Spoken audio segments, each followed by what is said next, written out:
Se você puder abrir a tua Bíblia no livro de Mateus, primeiro livro do Novo Testamento, Mateus, capítulo 8. Livro de Mateus, capítulo 8, do versículo 23 até o versículo 27. Diz assim a palavra do Senhor. E, entrando ele no barco, seus discípulos o seguiram. Eis que no mar se levantou uma tempestade tão grande, que o barco era coberto pelas ondas, ele, porém, estava dormindo. E os seus discípulos, aproximando-se, o despertaram, dizendo: Senhor, salva-nos que perecemos. E ele disse-lhes: Por que temeis, homens de pequena fé? Então, levantando-se, repreendeu os ventos e o mar, e seguiu uma grande bonança. E aqueles homens se maravilhavam, dizendo: Que homem é este que até os ventos e o mar lhe obedecem? O tema da ministração nesta manhã é lidando com as tempestades da vida. E nós lemos essa passagem de Mateus, de que Jesus, depois de fazer a sua obra do dia, ele entrou no barco, os discípulos seguiam Jesus, e no meio da travessia, Jesus estava cansado, porque ele tinha ministrado a palavra o dia todo, ele foi descansar, e durante o descanso de Jesus, a Bíblia nos ensina que veio uma tempestade. E não foi uma tempestade qualquer, a Bíblia diz que veio uma tempestade, que as águas do mar quase que encobriam o barco. E eu quero ministrar sobre as tempestades das nossas vidas. E o que é importante, queridos, é você não só ouvir a palavra. Você tem que entender a palavra. Você tem que compreender o que a palavra está dizendo. Qual era aquela circunstância que aqueles homens estavam vivendo diante daquele tempo adverso. Então eu vou trabalhar com você para te ajudar a compreender a palavra. Porque se eu não compreender a palavra não faz sentido na minha vida. A segunda coisa que você tem que fazer, depois que você compreendeu a palavra, você tem que assimilar a palavra. Porque se você está aqui hoje, queridos, a palavra é para você, assim como foi e está sendo para mim. Então, primeiro eu compreendo a palavra, eu entendo o que a palavra está tentando me dizer, eu assimilo, eu trago essa palavra para a minha vida. Cara, como é que esse negócio, eu estou vivendo uma tempestade hoje, eu compreendi. Agora, como é que esse cenário que estava acontecendo com os discípulos, como é que eu assimilo, como é que eu faço que faça sentido naquilo que eu estou vivendo? E a terceira coisa que você tem que fazer, você tem que aplicar a palavra. Então a primeira coisa, você tem que compreender, fala, compreender. Você tem que assimilar. E você tem que aplicar. Porque se você não aplicar, eu vou, nesta semana, aplicar efetivamente, intencionalmente, conscientemente, essa verdade na minha vida. Esse é o pulo do gato. O que acontece muitas vezes, a gente vem na igreja, a gente se emociona com o louvor, a gente é tocado com a palavra, mas daí vira a chave, a gente volta para a nossa rotina e a gente acaba se perdendo diante da tempestade que está batendo no nosso barco, que está balançando a nossa vida e a gente vive apavorado. Porque eu compreendo até um tanto, mas eu não assimilo, eu não aplico. Nós temos que aplicar a palavra. A palavra não é simplesmente para ser lida, conhecida, a palavra é para ser vivida. Esse é a maneira com que nós vivemos o Evangelho do nosso Senhor Jesus Cristo. E falando sobre tempestades, queridos, é algo que ninguém gosta de passar. Problema, adversidades, ventos contrários, falta de dinheiro, falta de entendimento na relação conjugal, alguma enfermidade que eventualmente chega na nossa vida sem a gente esperar. Ninguém gosta de viver isso. Tenho certeza que não era essa a expectativa dos discípulos quando eles decidiram seguir Jesus. Mas tiveram que lidar com o vento contrário, tiveram que lidar com uma tempestade. E às vezes, talvez, você esteja nesse momento tendo que lidar com uma tempestade na sua vida. E como ninguém gosta de lidar ou de passar por uma tempestade, logo você está ansioso, preocupado, com medo, inseguro, porque faz parte de um processo que quando a gente passa por um vento contrário, isso de alguma maneira desestabiliza a nossa vida. O fato é assim, dentro da igreja ou fora da igreja, você vai ter problema na sua vida. A grande diferença é que na igreja, com Jesus, o Jesus está no teu barco. Quem está lá fora passando por adversidade, está sozinho no barco. Então, nós precisamos entender o que a adversidade ela faz com a nossa vida e como é que a gente lida com ela, querido. Porque se você está passando por um problema, sinto muito, não é o último problema que você vai passar e que você vai viver. E na medida em que você aprende a lidar com as suas adversidades, você vai ver que cada vez menos ela tem poder de desestabilizar as suas emoções. Porque não sei se você sabe, o objetivo do diabo não é tocar na tua vida, mas é desestabilizar as tuas emoções. Se ele desestabiliza as suas emoções, ele mexe com o teu comportamento. Logo, você fica vulnerável, você fica preso às oscilações daquilo que está acontecendo.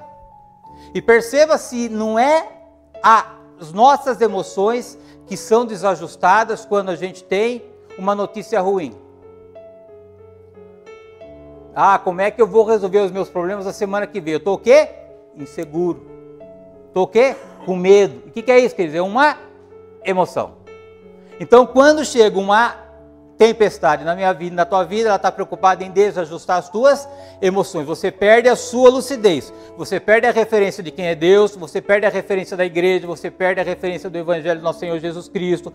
Você perde a referência de tudo aquilo que você já viveu sobrenaturalmente com a sua história diante com Deus, e você se vê naquele momento absolutamente uma pessoa vítima das circunstâncias, impotente em conduzir a sua vida em função dos ventos contrários. Então nós precisamos nessa manhã aprender como lidar com as tempestades que chegam e vão continuar chegando nas nossas vidas.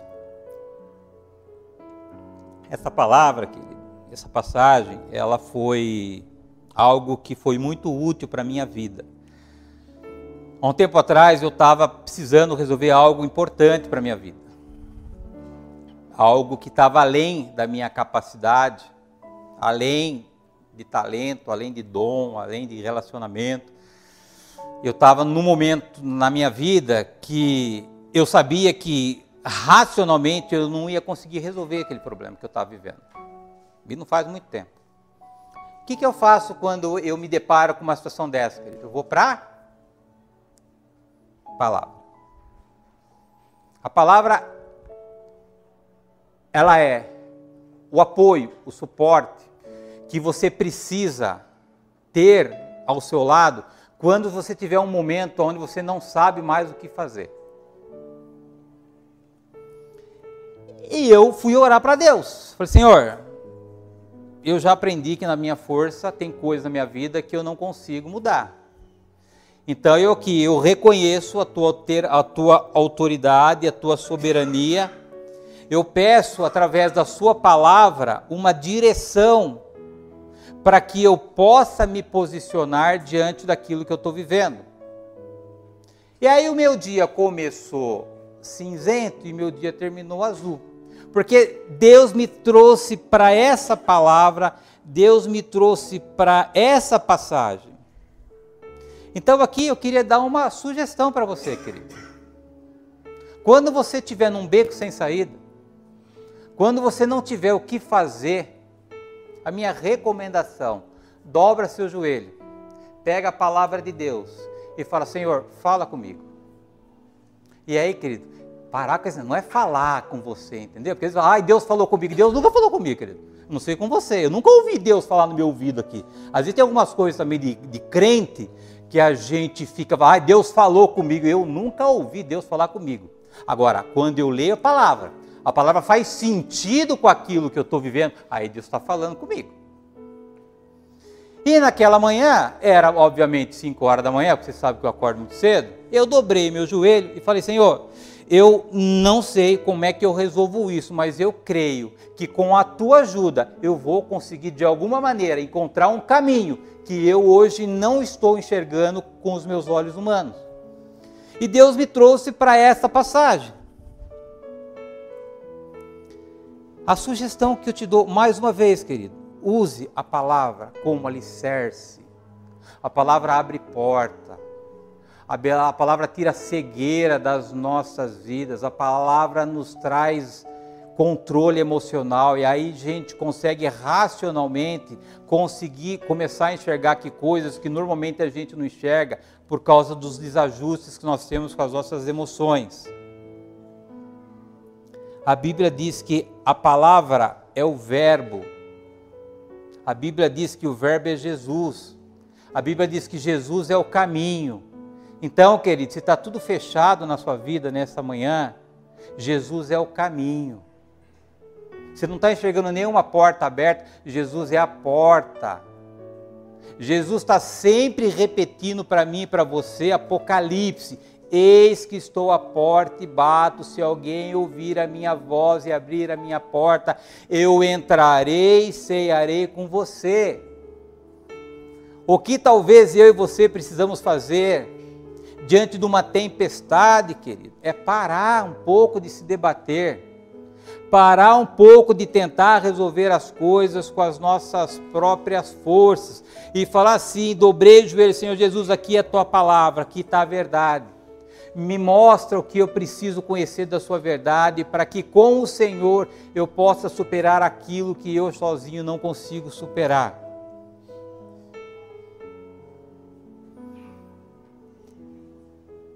E a adversidade, de tempestade, mais do que simplesmente apenas uma tempestade, mais simplesmente apenas do que um problema, é uma oportunidade que Deus nos concede para que a gente se aproxime do trono dele.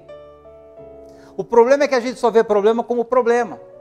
E é por isso que o problema controla a nossa vida, controla os nossos dias, controla a nossa mente, o nosso coração. Porque tudo aquilo que a gente consegue ver diante de um problema é só coisa negativa, é só coisa ruim. Garanto para você que não é. Às vezes Deus está te colocando num beco sem saída para que você possa se aproximar um pouco mais dele. Para que a gente consiga eventualmente passar de nível, em vez de um frequentador de igreja, a gente possa ser alguém que esteja colado com ele, querido. Problema é uma oportunidade para que a gente leia a palavra de Deus e aí assim, cara, eu entendi esse negócio aqui. Os discípulos estavam passando por uma tempestade, o barco estava afundando, mas Jesus estava lá. Primeira coisa que Deus falou comigo, que Luciano, você não está sozinho. Procura Deus, procura Jesus aí nessa situação que você vai encontrar. Você está se preocupando muito com a água, você está se preocupando muito com os ventos, Luciano. Ah, Deus, obrigado. Porque, queridos, isso parece óbvio, mas quando você está numa tempestade, você fica que nem os discípulos lá, desesperado. Eu falei, verdade. Obrigado, Pai. Jesus está comigo. Se Jesus está comigo, a Bíblia diz que eu, mas Jesus é um ser completo, eu não preciso mais ninguém. Já falei para você, certo? Você mais Jesus é um ser completo. Você não precisa mais de ninguém. E naquele momento que as minhas emoções começavam a querer sair do controle, porque eu dificilmente hoje perco o controle das minhas emoções, quando ela está fugindo eu trago de volta de novo, porque eu começo a pensar naquilo que é verdade, paro de alimentar naquilo que é mentira. Verdade. Me trouxe lucidez. E aí eu tentei, de alguma maneira, inserir a minha vida naquele contexto no barco. Aqueles ventos contrários e aquelas ondas altas, aquela situação que eu precisava resolver. Como é que os discípulos se comportavam e como é que eu iria comportar com a certeza de que Jesus estava comigo no barco. E quando eu fiz conscientemente esse exercício, aquilo que era algo impossível de se realizar, eu comecei a ver algumas situações diferentes da maneira com que eu estava enxergando. Logo o dia acabou sendo azul. Acordei sem saber o que fazer, falei para minha esposa, ela sabe disso, do que eu estou falando. À noite, na minha casa, falei, o que Deus fez em 5, 6, 7 horas? E Deus, assim, mudou aquilo que era impossível. Então, querido, se você tem um problema, isso é bom. Já preguei sobre isso, certo? Tudo coopera para o bem daqueles que amam a Deus. Se eu estou vivendo uma tempestade, o que de bom tem nessa tempestade? Porque se a Bíblia diz que é para o nosso bem, é para o nosso bem. Pode não ser num primeiro momento para a nossa alegria, para a nossa felicidade, mas que é para o nosso bem, tenha certeza que é para o nosso bem. Está faltando dinheiro, querido? É para o seu bem. Está sem trabalho? É para o seu bem. Está enfermo? É para o seu bem. Ah, como é que eu consigo entender isso? Entendendo de que tudo coopera para teu bem, e você tem que orar, buscar na palavra o que Deus está querendo te mostrar com essa situação que você nesse momento está vivendo. Desenvolver a tua fé, se aproximar mais de Deus, desenvolver a dependência que talvez a gente não tenha do Criador do céu e da terra, porque se você não pode fazer, Ele pode fazer. Tem coisas que eu tenho que fazer e tem coisas que é Deus que faz. Não dá para a gente inverter. Às vezes a gente quer fazer o papel de Deus. Às vezes a gente quer fazer milagre. Você não foi chamado para ser Deus, você foi chamado para ser filho de Deus. E quem faz milagre é só Deus. O que nós podemos fazer é o nosso natural. E olhando um pouquinho para o texto, queridos, a primeira coisa que a gente percebe é que seguir Jesus nem sempre é navegar em águas tranquilas. Seguir Jesus nem sempre é viver uma vida cor-de-rosa. Seguir Jesus nem sempre é você ter as suas finanças absolutamente controladas. Seguir Jesus não é você ter um casamento perfeito. Seguir Jesus não é você estar imune às enfermidades. Porque a Bíblia diz que Jesus entrou no barco e os discípulos o seguiram. E depois que estavam no barco com Jesus no meio do mar, é que veio os ventos contrários e veio a tempestade. E às vezes a gente tem um conceito errado sobre estar com Jesus, seguir Jesus. Eu não sei se te falaram, mas se te falaram que você, depois que você fosse se converter, que a tua vida seria perfeita, te enganaram, mentiram para você. Nós nunca dissemos isso no tempo da reflexão. O que nós sempre dissemos, que Jesus nos tinha nos avisado, que no mundo tereis aflições. Mas tende em bom ânimo. Tem bom ânimo por quê? Porque na minha força? Não, porque Jesus está comigo, Ele venceu o mundo, logo eu venço as minhas adversidades, eu venço as minhas tempestades. Então você, com Jesus no barco, ou Jesus fora do barco, você vai ter problema. A diferença é que Jesus está no seu barco.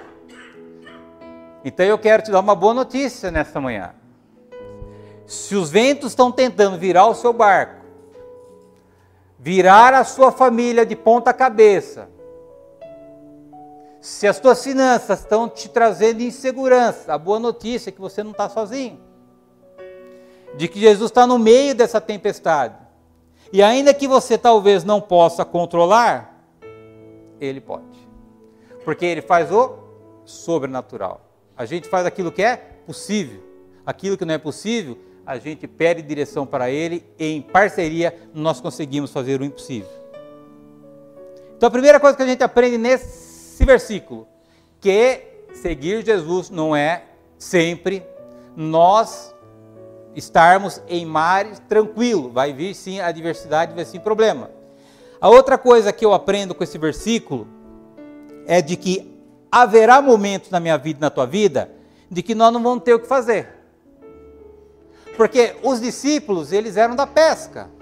Eles conheciam o mar, eles conheciam o barco, eles sabiam o que era uma tempestade, eles sabiam qual é o poder de uma tempestade, e eles eram pessoas preparadas para isso.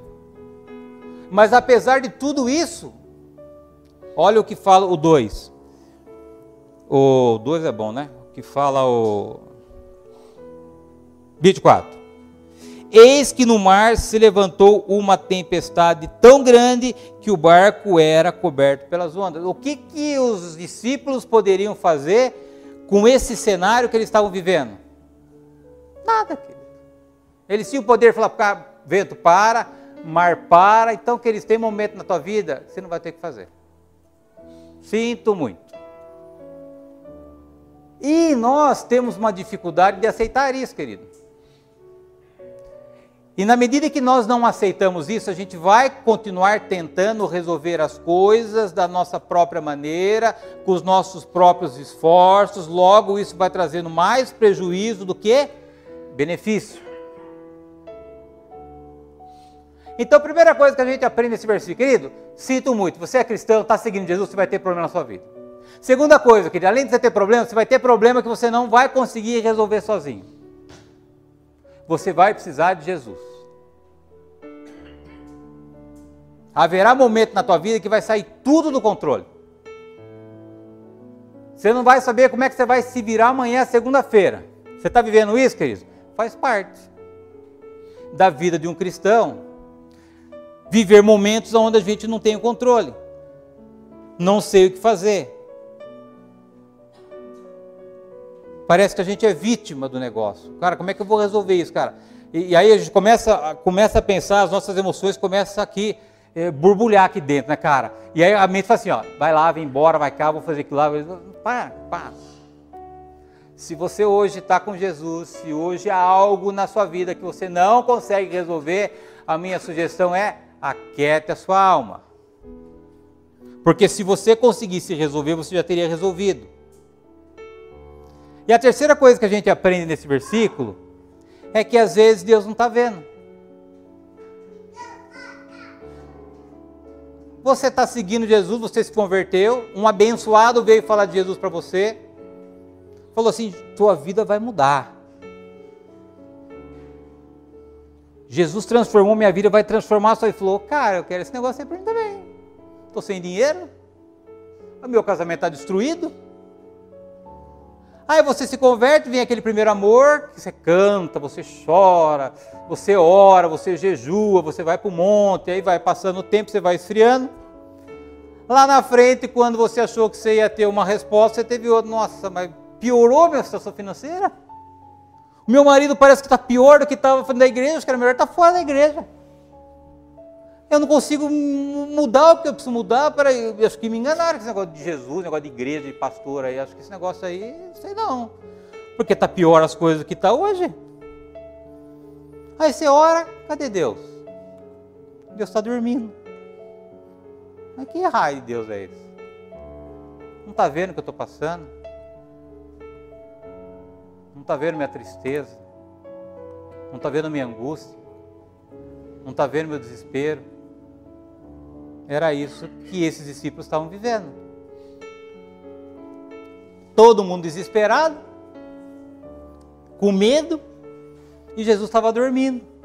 Já pensou isso, querido? Já teve, por um momento assim, não dá nem falar para mim, mas Jesus não está vendo o que eu estou passando. Nossa, Jesus, tenho orado, tenho chorado nos seus pés, tenho sido fiel no dízimo, na oferta. Tenho dedicado, investido meu tempo em te conhecer. Tenho ido no PG. O Senhor se cala. O sentimento que eu tenho, papai, parece que o Senhor se alegra em ver a minha tristeza, o meu sofrimento. Já pensou isso, querido? Jesus estava dormindo, querido. Os caras lá desesperados. E diante desse cenário, qual é o resultado disso, querido? O desespero dos discípulos. No 25 diz assim, e os seus discípulos aproximando, o despertaram dizendo, Senhor, salva-nos, que perecemos. Você imagina como é que eles chegaram perto de Jesus, né? Senhor Jesus, posso acordar o Senhor? Eu preciso falar com o Senhor. Eu não sei se o Senhor sabe, mas a coisa está feia. Senhor, eu não tenho dinheiro para pagar minhas contas amanhã. Senhor, meu casamento, o Senhor conhece o meu cônjuge, né, Senhor? Piorou.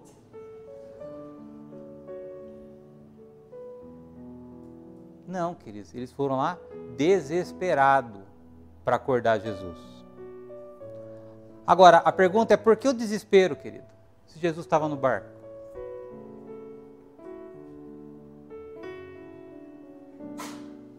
Por que eles se desesperaram, sabendo que Jesus estava no barco com eles? E se você voltar um pouquinho, eles tinham acabado de ser separados, convidados, convocados para ser discípulos de Jesus. E depois, sabe onde eles foram, queridos? Ouvir o Sermão da Montanha. Você conhece o Sermão da Montanha?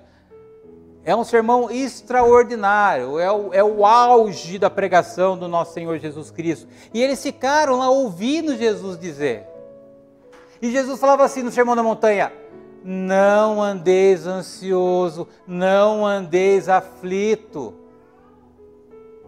E não bastasse isso, depois que acabou o Sermão da Montanha, eles viram com seus próprios olhos Jesus fazendo um milagre.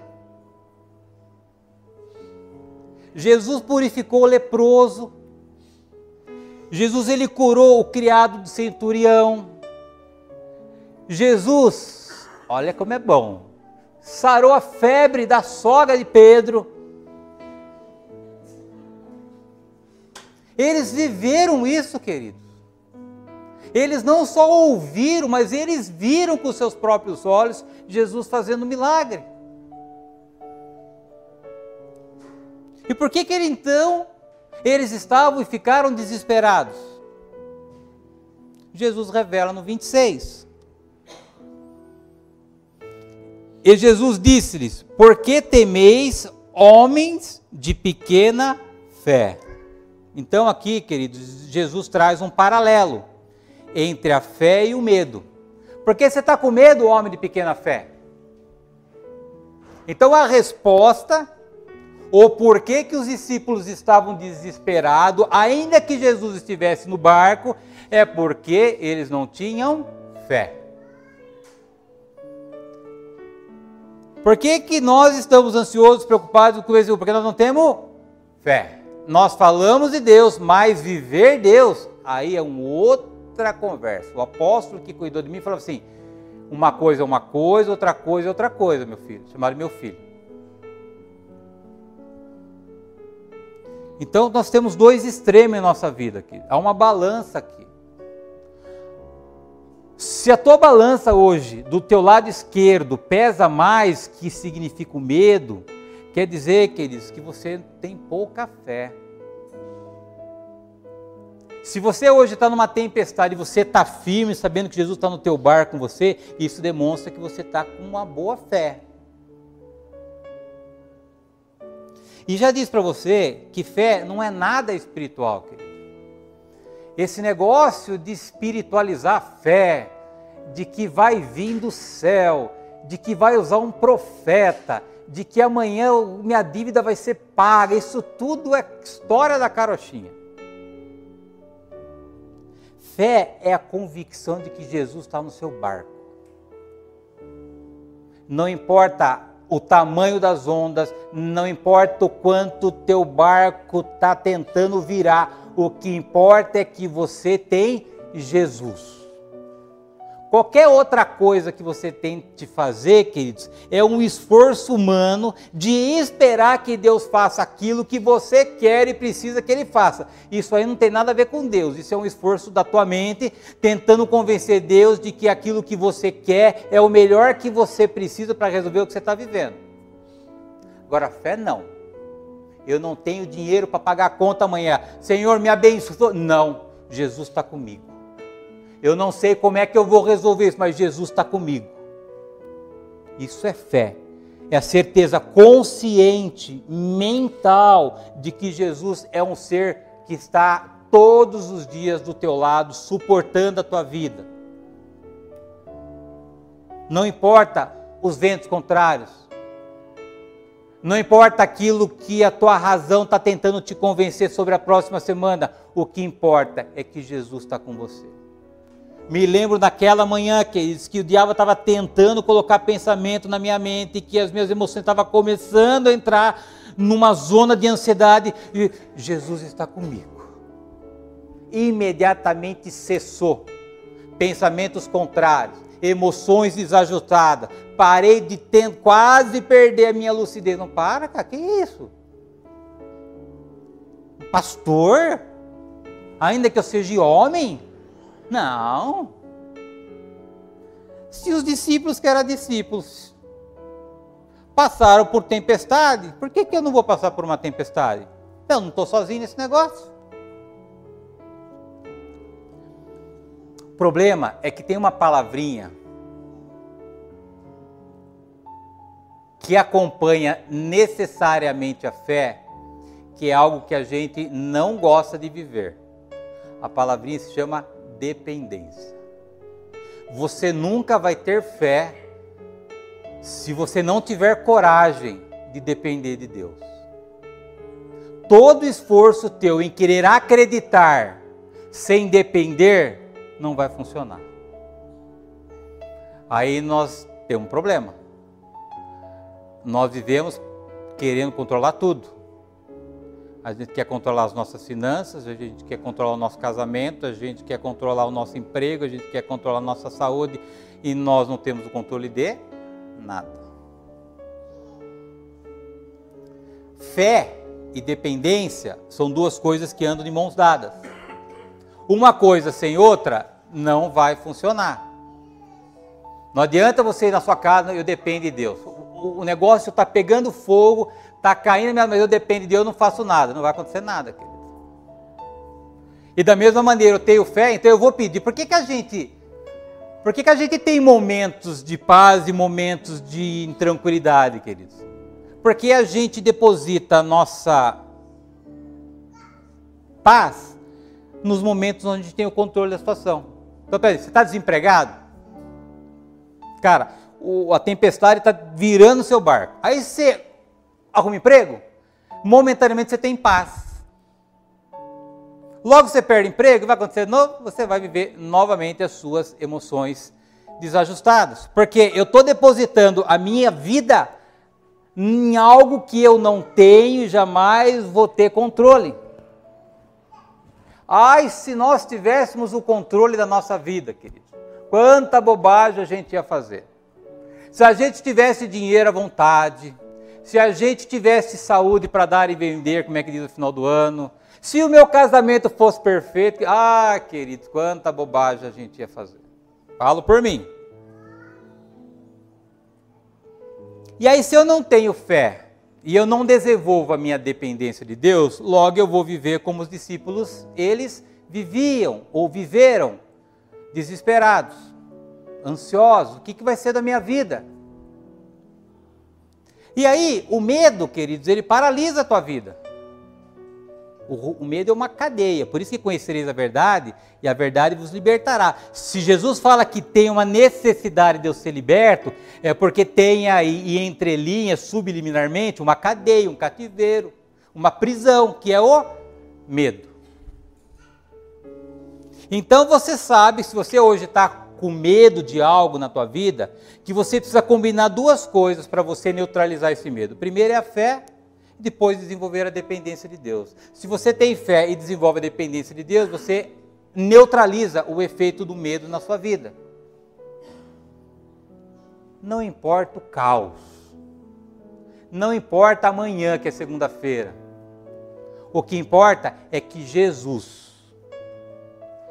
é um Deus presente na minha vida. E eu decido depender dele.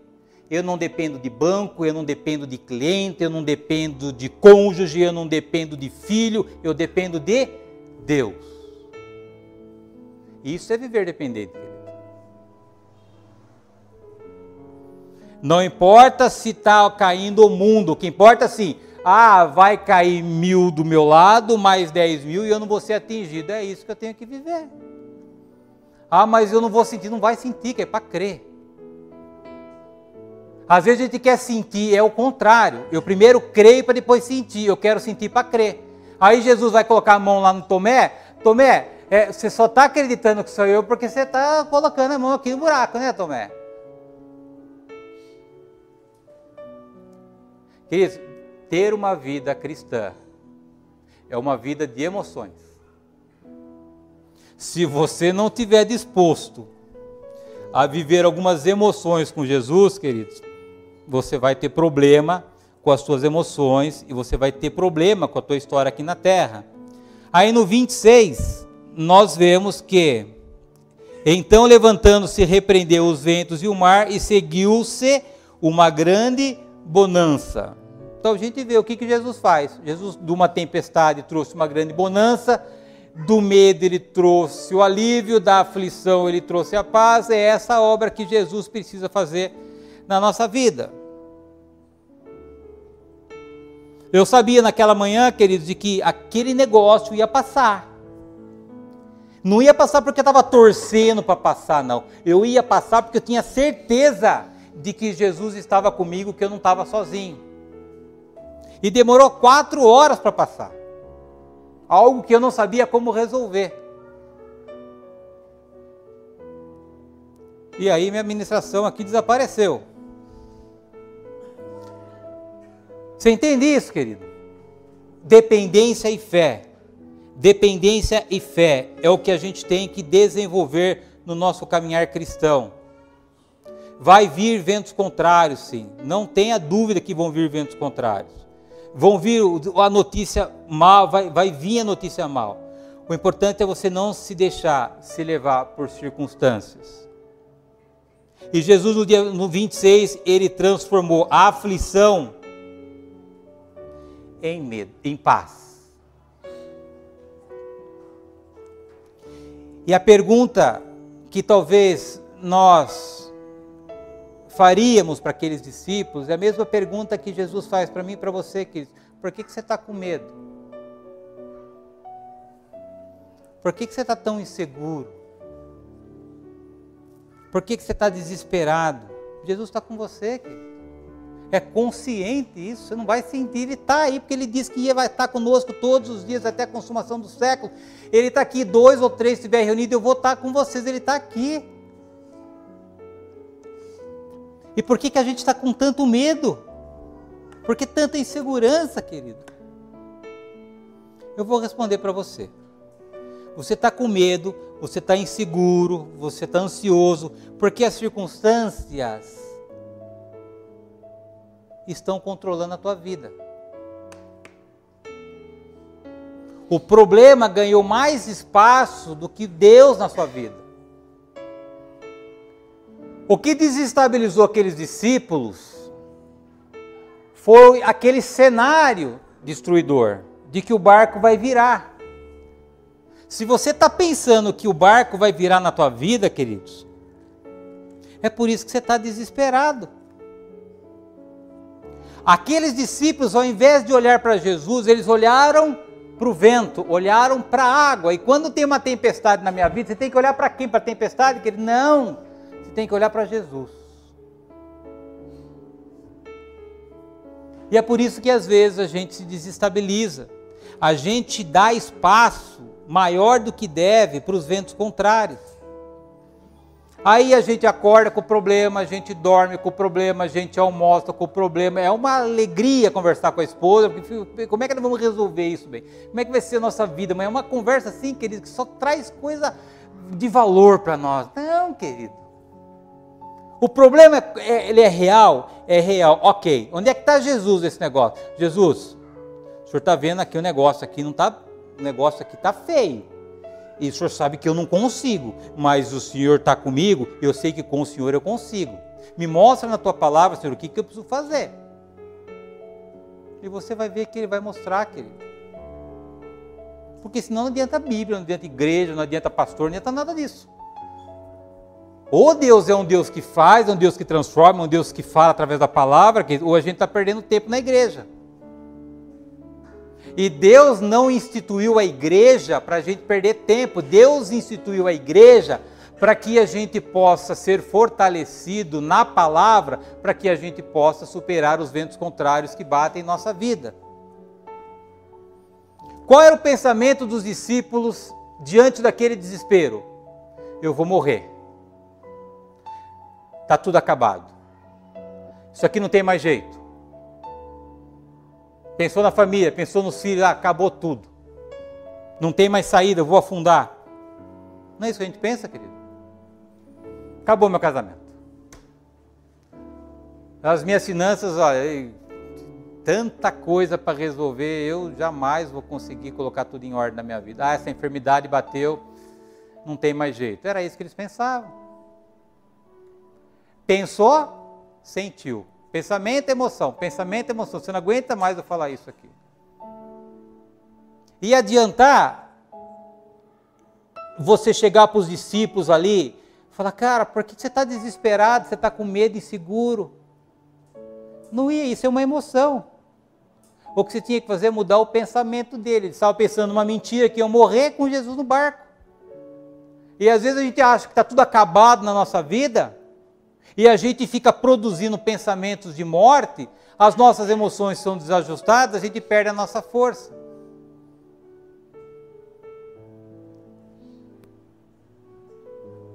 Jesus está em você, querido. E você está em Jesus. Isso por si só já é a informação que você precisa para continuar a tua vida, independente do vento contrário.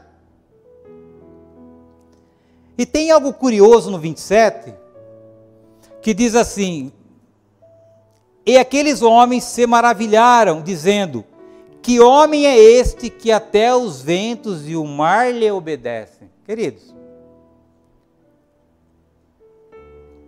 olham um para o outro, falam, mas quem que é esse cara aí? Olha o que uma tempestade faz com a nossa lucidez. Os caras tinham sido escolhidos por Jesus, os caras ouviram o sermão da montanha, os caras viram milagres na vida, o cara viu Jesus parar a tempestade e um olha para mim, quem que é esse cara aí? Não sabia quem era Jesus, querido. Perdeu a referência de quem era Jesus.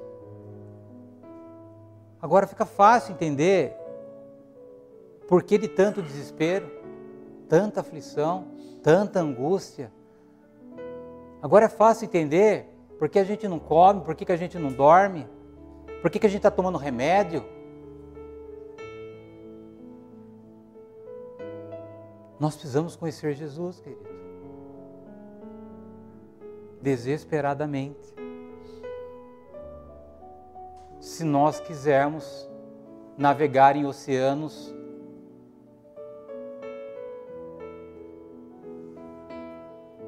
que tentam bater na nossa vida para destruir a nossa história. E esses caras perguntam um para o outro, quem que é esse cara aí? Mas cara, é Deus. Sabe esse cara que está dentro de você, queridos? É Deus. Terceira pessoa da Trindade. O cara que foi enviado para estar com você, para poder te suportar, te orientar, te fortalecer diante dos ventos contrários na tua vida. Queridos, nós não precisamos de mais nada. A pergunta é assim, eu tenho consciência de quem é Jesus na minha vida? Porque um dia eu declarei, Senhor, eu te recebo como meu Senhor. Cara, se Ele é Senhor, se submete a Ele. Todo alvo de uma tempestade é roubar a tua lucidez. Tenho dito isso reiteradamente com a igreja, queridos. Ele quer te levar a ficar focado no problema, você perde a grandeza da pessoa e do ser humano que você é. Você vive como se fosse vítima da tempestade, queridos. Tempestade não muda quem você é. Quando nós perdemos a consciência, a lucidez, nós perdemos a referência de quem é Deus. E tempestade nenhuma muda quem é Deus na tua vida, querido. É esse o alvo do diabo, quando ele coloca um vento contrário, que a tua vida está balançando, tudo que ele quer é roubar a tua lucidez de quem você é. Um ser humano extraordinário, que talvez um dia, com a ajuda do Espírito Santo, você vai entender a pessoa especial que você é, que não tem impossível na tua vida, que não tem aquilo que você não pode realizar. E aquilo que você não pode realizar, Deus realiza através de você, em parceria com você, querido. Imagine esse cenário, você, Jesus e o mar. O mar é a tua vida, que nesse momento talvez esteja levantando ventos contrários e ondas que está tentando virar a sua história. E você está no barco com Jesus. E nessa tempestade, queridos, a tempestade muda a tua essência? Não.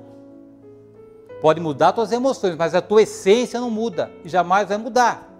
Porque a Bíblia diz que você não é mais aquela mesma pessoa que era antes de Cristo. A Bíblia diz que foi mudado a sua essência. A tua natureza, mas não é a natureza humana, é a natureza de Deus. Foi isso que a Bíblia diz que aconteceu. Nós passamos a ser participantes da natureza divina. Então não importa aquilo que vier a acontecer na tua vida, a tua essência ela não muda. Assim como não muda a essência de Deus. Deus continua sendo Deus. Deus é Deus quando o mar está bom, Deus é Deus quando o mar não está bom. Você é um ser humano extraordinário, escolhido por Deus quando o mar está bom e quando o mar também não está bom. A única coisa que pode mudar nesse cenário todo é o mar, que é a circunstância momentânea que você está vivendo. Agora, se cada tempestade roubar a tua lucidez, você perder a referência de quem você é, e você perder a referência de quem é Deus, nós vamos viver em função de tempestades e de bonança, tempestades e bonança, tempestades e bonança. Logo a gente não vai conseguir viver muito tempo com essa gangorra emocional. A gente vai se desestabilizar. Lucidez, querido. Tivemos umas 10, 12 aulas aqui sobre identidade para que você fortaleça esse teu caminhar cristão, querido.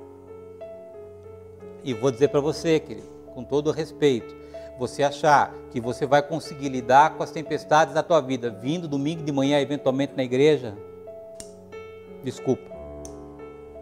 Se eu ficar sem me alimentar, 4:30 da manhã, se eu ficar sem me alimentar da palavra todos os dias da minha vida, se eu ficar sem vir ao culto, queridos, as circunstâncias controlam a minha vida. Aí, não adianta você falar para mim que eu nasci de novo, que Jesus é o meu Senhor, que Ele trocou minha natureza, que eu sou co-herdeiro de Cristo, de que Jesus está em mim, eu estou em Jesus. Tudo isso vai soar bem aos meus ouvidos, mas pouco efeito vai ter na prática quando vier um vento contrário que começa a bater na minha vida e eu acho que está tudo perdido. Eu não sei se você sabe, mas a gente vive numa guerra espiritual, queridos. Há uma batalha pela tua vida no mundo espiritual. Há uma batalha do diabo querendo te levar a ter uma vida de desgraça e há uma outra batalha que Deus querendo fazer com que você viva aquilo que é teu de direito. E às vezes a gente ouve mais o diabo e é por isso que a gente está com essa cabeça baixada, por isso que a gente está desanimado, por isso que a gente está ansioso, por isso que a gente está triste, os nossos dias são cinzentos, porque a gente ouve mais a mentira do que a verdade.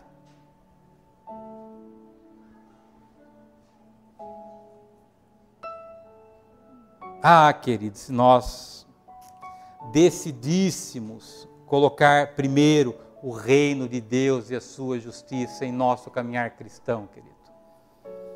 Não se engane, queridos, você vai ter 1000 coisas que vai tentar te convencer de que tem coisas naquele momento que você tem que fazer mais importante que Deus. Coisa mais importante que você tem na tua vida é Deus. É Ele que vai te ajudar a trazer bonança para a tua vida. E é uma manhã para a gente acalmar o nosso coração, querido. Uma manhã para você dizer para Jesus, Jesus, eu acho que o meu relacionamento com o Senhor é meio protocolar até aqui. Eu não quero mais viver esse relacionamento de pessoas distantes. Eu preciso te ver nessa situação, eu preciso te sentir nessa situação. Sabe, queridos, é isso que vai te ajudar. Eu não consigo te ajudar. O máximo que eu posso fazer é orar por você, te dar alguns conselhos.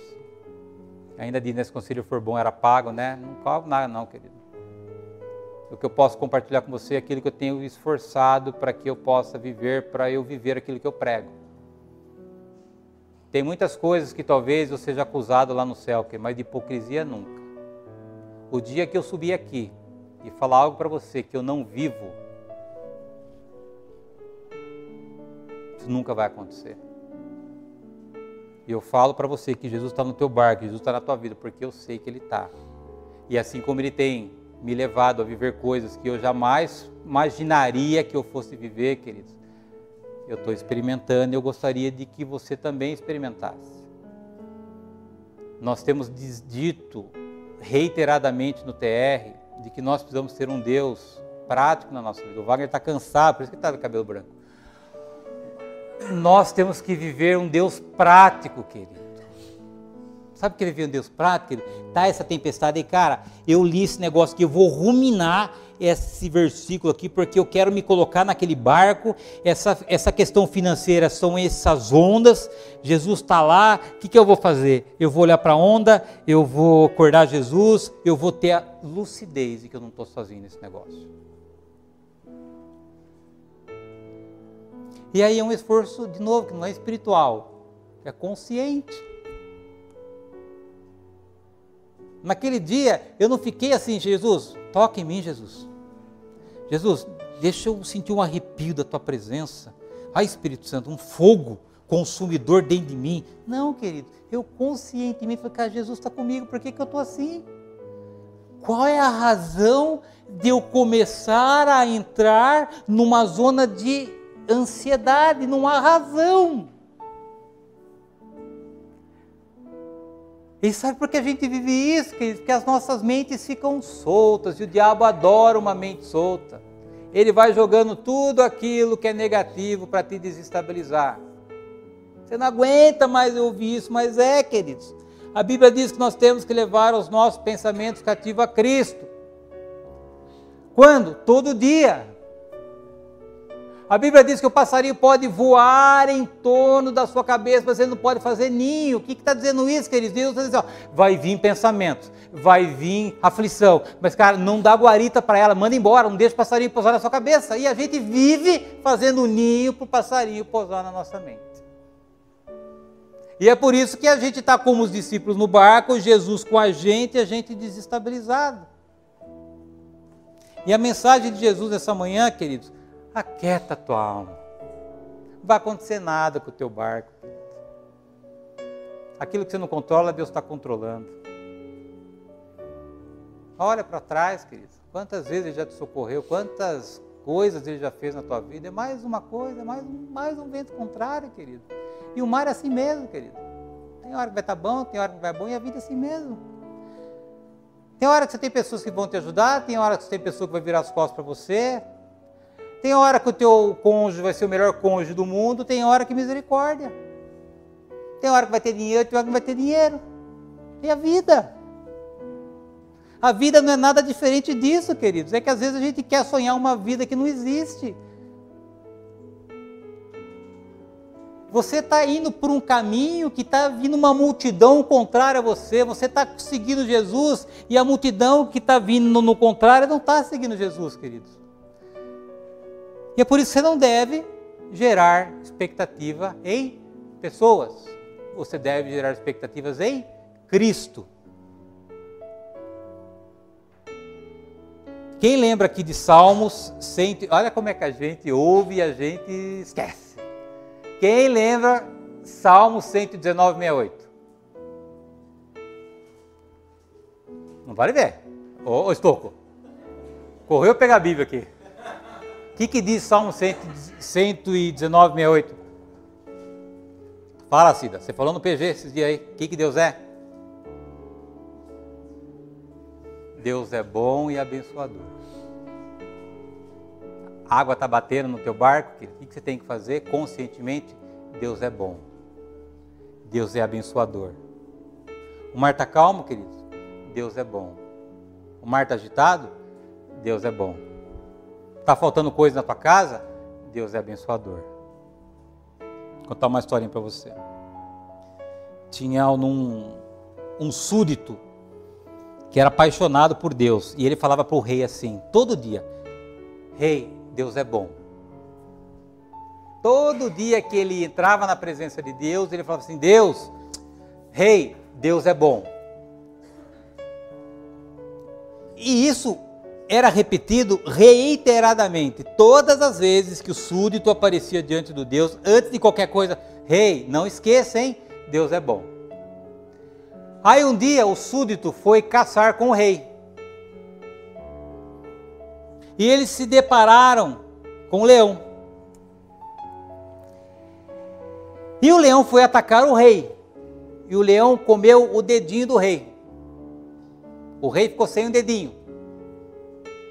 Aí o rei olhou para o súdito. Deus é bom, é? É assim que Deus é bom? Cadeia para você. Mandou o súdito para a cadeia. O súdito preso, alguns meses depois, ainda o súdito preso, o rei foi caçar de novo. E quando o rei estava no meio da selva, uma tribo de indígenas prenderam o rei. Iam sacrificar o rei. E na hora do sacrifício, os índios viram que estava faltando um dedinho no rei. Esse cara é impuro. Solta ele.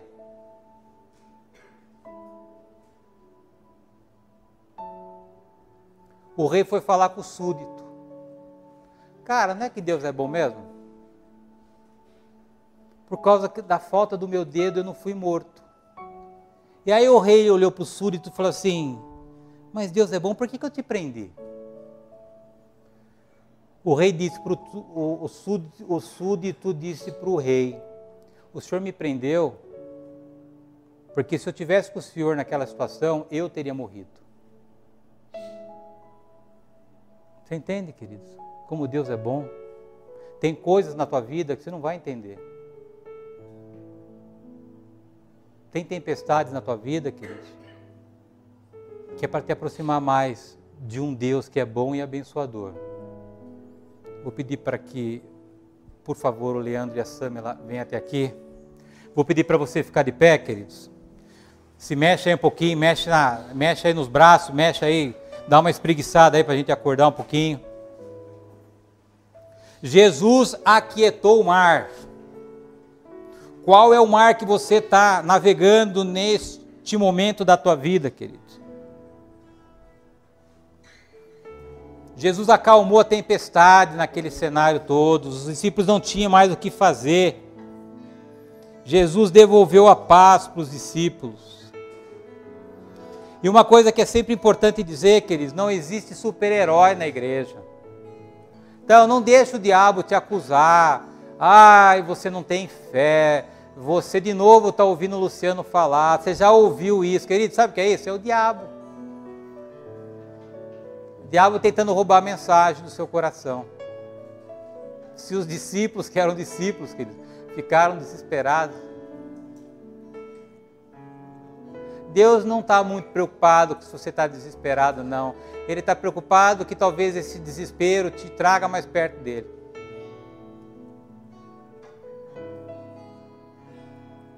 Eu imagino a alegria, o Wagner gosta de imaginar, né? Deixa eu pegar carona com o Wagner aqui. Eu imagino que depois daquele desespero que eles estavam vivendo, Jesus subiu lá até em cima, deu uma ordem e o vento cessou e o mar ficou tranquilo. Eu imagino o coração daqueles discípulos, queridos.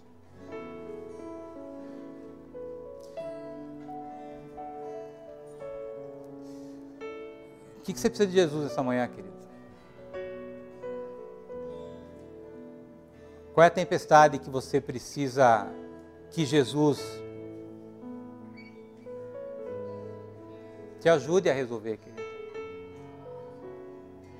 E lembra sempre, queridos, quem parou o vento não foi os discípulos, quem parou o vento foi Jesus.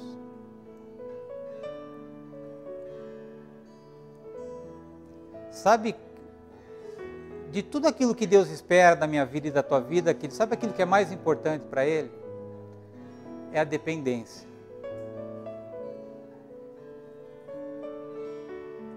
O problema é que a gente nasceu educado para ter controle de tudo. Você tem que ser o melhor aluno, você tem que ser o melhor profissional, você tem que guardar dinheiro, você tem que ter a segurança no futuro. Aí, querido, nos enganaram. Por ignorância. Quando a gente vai para Jesus, Jesus fala assim, você não precisa nada disso. A minha presença te basta. A minha presença é suficiente para você.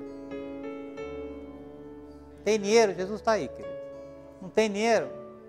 Jesus está aí também. O casamento não está bom, querido? Jesus está aí.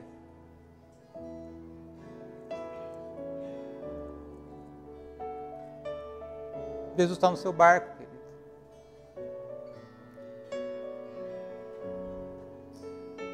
Sempre esteve no teu barco, querido. E sempre vai continuar estando no teu barco. Ele é a tua esperança. Ele é a certeza de que isso tudo vai passar. De que lá na frente você vai ver sim, mais uma vez, até aqui o Senhor me sustentou. Então esse problema teu, queridos, não é um problema. Esse problema teu talvez seja para você se aproximar um pouco mais de Jesus. Para que você viva uma experiência de ter uma direção para você resolver aquilo que você tem tentado resolver, simplesmente frequentando a igreja. E vou dizer para você, queridos, naquele cenário todo, não tinha pastor ali, não tinha tempo de reflexão ali, era entre os discípulos de Jesus. Quando eu estou no processo de libertação, eu falo para as pessoas assim, viu, eu não liberto, a minha oração não te liberta, o processo não te liberta, quem te liberta é Jesus. Então não olha para mim, queridos, como alguém que vai parar a tua tempestade. Eu estou aqui, segurando meu barquinho aqui, querido. De vez em quando dá uma balançada no miserável, que tem que, sabe, segurar ele. Tudo que você precisa é de Jesus. Aquele que um dia você deu a oportunidade de te levar de volta para a casa de Deus. E que tem feito uma obra tão bonita na tua vida, queridos. Conheço todos aqui, uns com mais, outros com menos profundidade, mas eu vejo como Jesus tem mudado a vida de vocês, queridos. O casamento, a história de vocês. Caiu, queridos, levanta. Não tem problema não. O importante é não ficar no chão. O diabo quer que você fique no chão, não é não. Você é filho do rei. Quem é ficar no chão não, que tropeçou semana passada, aí deu uma tropicada aí na fé, não tem problema não, você está aqui para Deus te renovar. E nós vamos louvar, adorar ao Senhor enquanto você, com o teu coração, diga para Deus, Jesus, ô Jesus, quero mais de Ti, Jesus, quero sentir mais a Tua presença. Eu não quero sentir porque eu vou fazer força, não quero que a partir de hoje eu creio que Tu és um Deus presente na minha vida.